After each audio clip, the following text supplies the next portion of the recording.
A day in my life na may tayo'y na pamangkin. Ngayon po ay mag-unbox. Hindi, take two.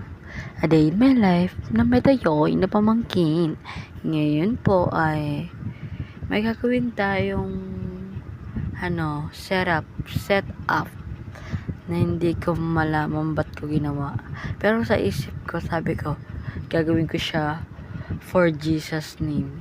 Uy, grabe naman for Jesus name. Na para bang kukunin ka na ng langit. Hindi po. Ganun nga.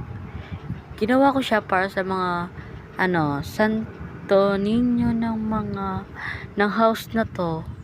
Kasi kung saan lang siya nakalagay lang siya sa tuktok na may nakapatong lang. Kasi nakapatong lang siya, wala maka-design na para bang for the go. Kaya ginawan ko na siya ng setup at lalabas yun sa unang round. Hindi. Basta sa una lalabas yun. And kukwento ko yung nangyari. Flashback. Ito kasi nangyari.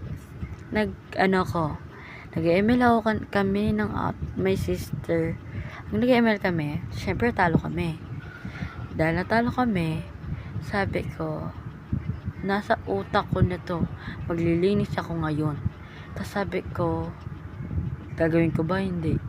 Maglilinis ba ako? Hindi. Ngayon, tapos naisip ko, maglinis na lang.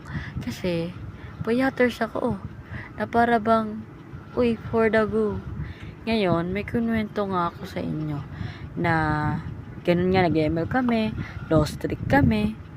Tapos, naisip ko, sabi ko, maglinis na lang ako. Pero ang unang-unang pumasok sa akin na ilipat yung mga Santo Niño sa maayos na lugar. Hindi. Na para bang, sayo na yon.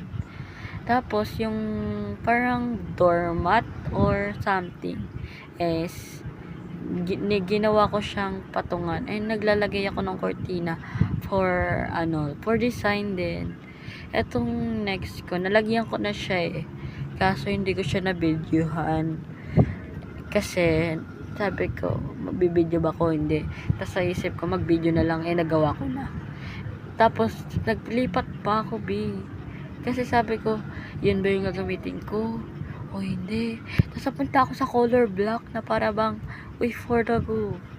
Yun nga. Tapos, medyo lumuwag siya kaharap ko na yung mga Santo Niño nasa bungad na siya ng hagdan, nasa gilid na siya ng